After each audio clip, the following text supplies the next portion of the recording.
Я на самом деле, на психолога пошел после 2 лет учебы на инженера, как это ни странно, да, радиоэлектронщика, но там меня не очень это все впечатлило, в том числе и зарплатные, на самом деле, вопросы, но там это еще вопрос, это самое, потому что я в провинции учился, в Тамбове, вот, поэтому я отучился пару лет на инженера, съездил в Штаты на год, поработал, и такой думаю, не, пожалуй, я в Москву, на психфак, буду заниматься тем, что мне интересно, для себя в первую очередь, и как-то получилось, на самом деле, прикольно. У меня, на самом деле, интересная история поступления. Я поступал только в МГУ, то есть у меня не было никаких других вузов больше, и там я еле-еле-еле дотянул там на проходной балл, чтобы на бюджет поступить. Я чуть-чуть готовился, поэтому я молодец.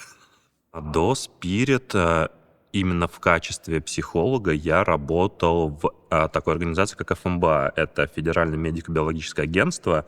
Там есть отдел медицинского и психологического, как он называется, МПО, по-моему, отдел медицинского психологического обеспечения. Я работал, собственно, с олимпийскими сборными. В 2016 году я на Олимпиаду ездил в Рио с командой. К сожалению, мы ни хрена не выиграли, но это был такой, опыт для меня очень прикольный. И последние полгода в этом месте я работал уже в качестве начальника отдела вот этого.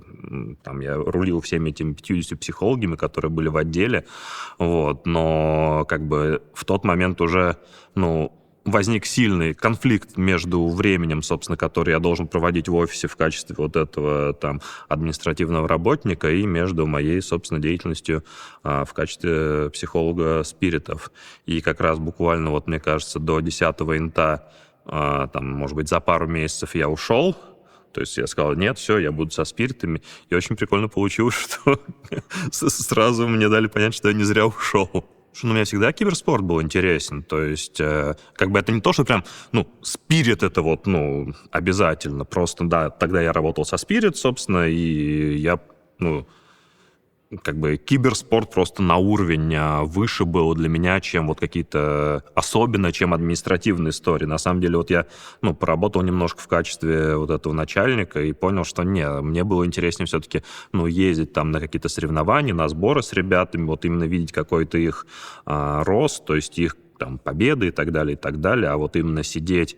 И я понимал, что я, скорее всего, мог, наверное, много сделать в рамках этого, этой должности, то есть в рамках начальника, то есть и внедрить какие-то там, стандарты рабочие, да, там, сертификации дополнительные, там, я очень хотел внедрить супервизию для, собственно, всех наших психологов, чтобы, не просто они так в свободном плавании там варились, потому что там, на самом деле, такой винегрет был, то есть кто во что гораст, я как-то хотел это все стандартизировать, но в сердечке все-таки киберспорт был на первом месте. Поэтому я решил отдать свою работу, свое время в эту сторону.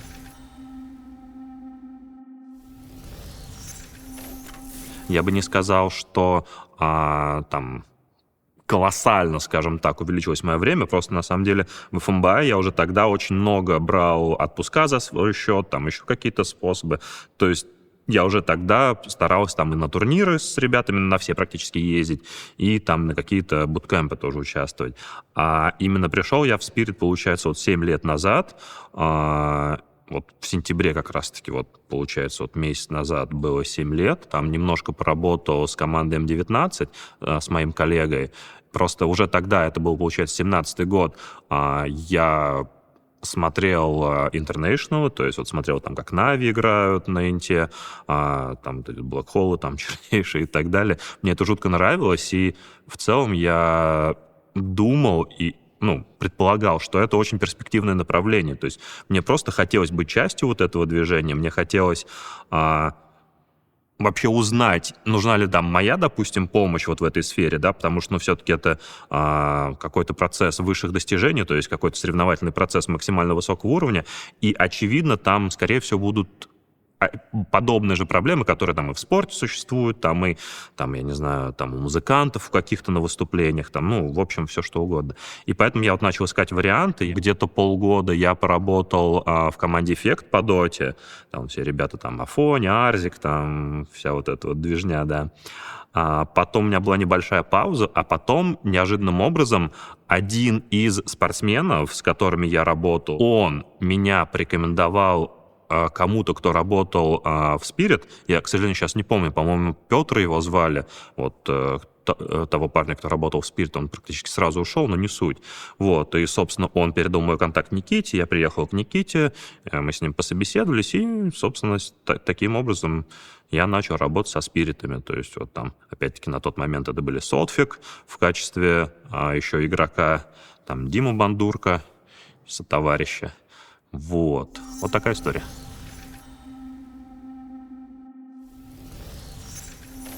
Мой первый разговор с Никитой уже на самом деле был в несколько...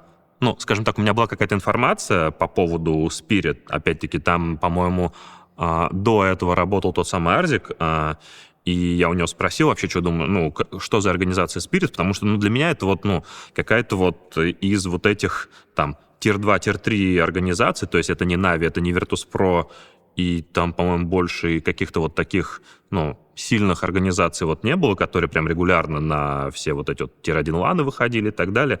Там вот как раз вот между подобными организациями была борьба вот за то, чтобы хотя бы выйти на турнир. Вот, я у него спросил, что за организацию у Сени. Он сказал, прикольная организация, он сказал, что SEO у них вообще очень крутой. Я как бы для себя это записал. Вот, в целом меня Никита тоже, ну, мне оставил очень приятное впечатление.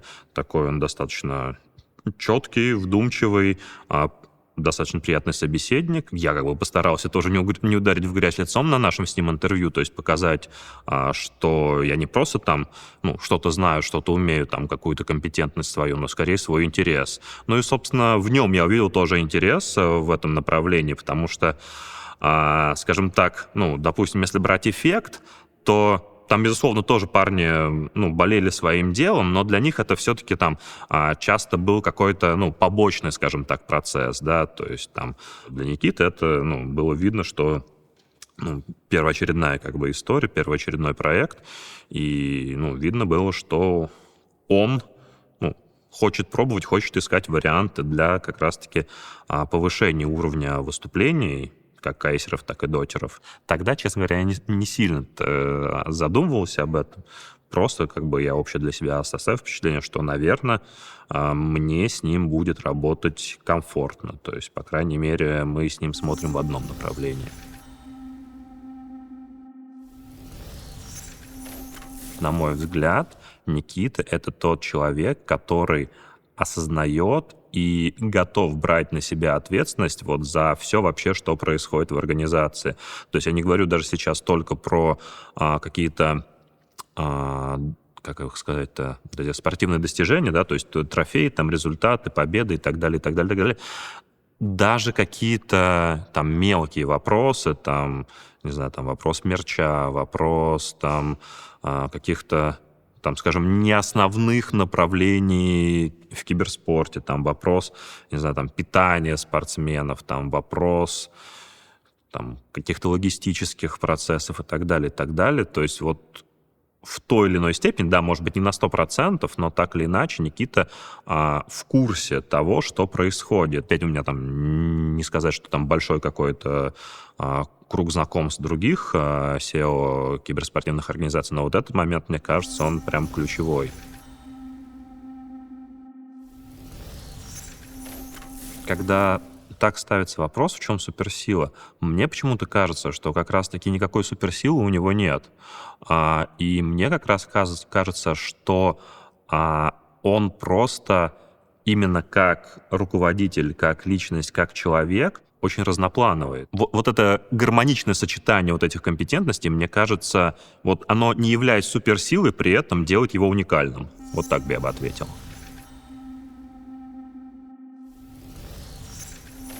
Ну, для меня всегда важно, что я не просто даю какой-то какие-то техники, какой-то материал, то есть, как говорится, я про кукареку, а там хоть не расцветай.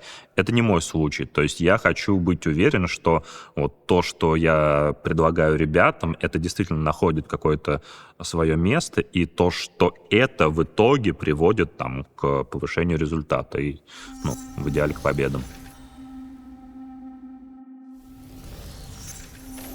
Наверное, первое, что приводит в голову в качестве специфики киберспорта, противопоставление процесса тренировки и процесса соревнования. В том плане, что, вот, допустим, мы берем обычный киберспорт, обычный спорт, командный, и там команда, она тренируется вместе, то есть в одном помещении, там одни какие-то процессы там выполняет, и соревнуется тоже, выступает вместе. В киберспорте часто тренировки, допустим, происходят раздельно, да, то есть игроки сидят у себя дома, собственно, да, они там собрались в TeamSpeak, там что-то играют, обсуждают, но нет какого-то вот, не знаю, сплоченности, единства, вот именно как это тут происходит в обычных видах спорта, именно командных. Вот. И, скажем, есть какие-то привычки, какие-то паттерны, какие-то моменты, которые, допустим, игроки могут позволять себе делать в личном своем пространстве, но которые нельзя делать вот в рамках команды. То есть, там, не знаю, ударить по столу, например, там, выругаться громко, там, швырнуть что-то, там, не дай бог, еще там в тиммейта попадешь. Если брать там какие-то вот именно бытовые вопросы, вот, но опять, это, как я уже сказал, первое, вот, что приходит в голову, вот этот момент, он на самом деле, мне кажется, накладывает достаточно много сложностей, которые вот как раз-таки нужно вот шлифовать. Да, есть буткемпы, безусловно, но все-таки буткемпы, они не на 100% эту проблему решают. И с точки зрения эскапизма как раз-таки вот занятие спортом может быть как раз вот, способом там достижения чего-то. Это не обязательно там достижение именно победы, достижение там какого-то трофея, но скорее достижение каких-то внутренних изменений, то есть там формирование той же уверенности в себе, потому что часто там получение какого-то трофея как раз-таки для меня может обосновать то, что значит я чего-то стою, значит я там не просто там какой-то дурачок, там, как мне говорят там мои друзья там или там моя семья, а я действительно, что-то в этой жизни стою, и там, я там ценен, важен и так далее. Поэтому у спортсменов и у киберспортсменов точно есть черты, которые их, скажем, отличают от людей, которые вот, не занимаются вот какой-то такой высокопрофессиональной соревновательной деятельностью.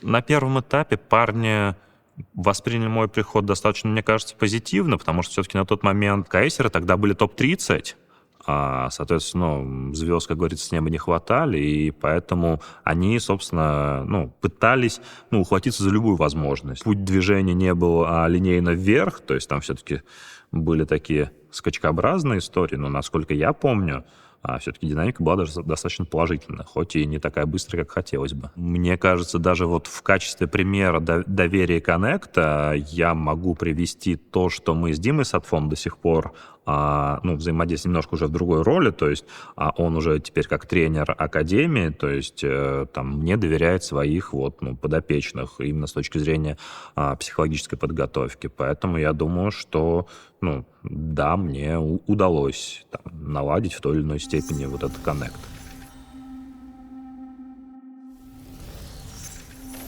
С точки зрения, там, условно, этического какого-то кодекса, этических норм, я стараюсь сразу проговаривать как с игроками, так и с менеджментом, какой информацией я могу, собственно, оперировать. В первую очередь это идет именно речь про взаимодействие с игроками. По дефолту, по умолчанию я информацией делиться не буду, потому что профессиональные какие-то моменты.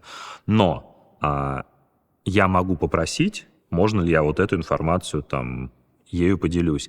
Либо я могу предложить самому игроку как-то инициировать вот общение, да, там по какому-то поводу. Если это, скажем, вопрос не личного там характера, там, не знаю, проблемы с девушкой или что-то подобное, а именно игровая какая-то история, там то, что есть какие-то, не знаю, там сомнения в стратегии, сомнения в каких-то других игроках, что вот мой тиммейт там не доигрывает, филонит, не тренируется и так далее, и так далее, и так далее, то вот такие моменты я могу предложить ему обсудить, то есть либо с игроком, либо с тренером, либо там с менеджером и так далее, и так далее, и так далее.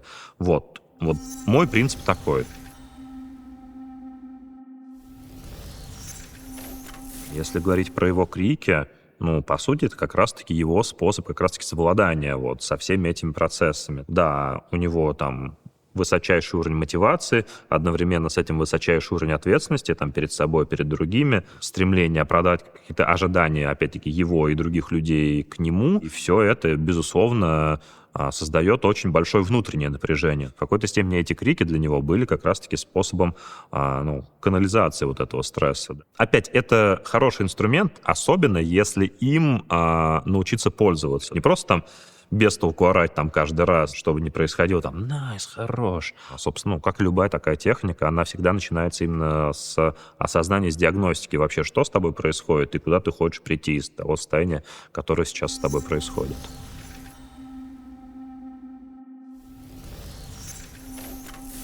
Я бы хотел, чтобы Spirit впахивали, чтобы они ставили себе более высокие задачи, но при этом не делали этого с таким вот каменным лицом, потому что, ну, мы Spirit, мы должны работать, но мы должны побеждать. Наша задача зарабатывать трофеи. Я хочу, чтобы вот этот профессионализм, он сохранял задор какой-то, сохранял именно какой-то эмоциональный заряд, который, опять-таки, не только давал результаты, но и позволял именно вот от процесса, опять-таки, кайфовать и получать удовольствие. Вот. Я как бы в своих принципах, как в маленьких, так и в больших вещах достаточно последователен, мне кажется.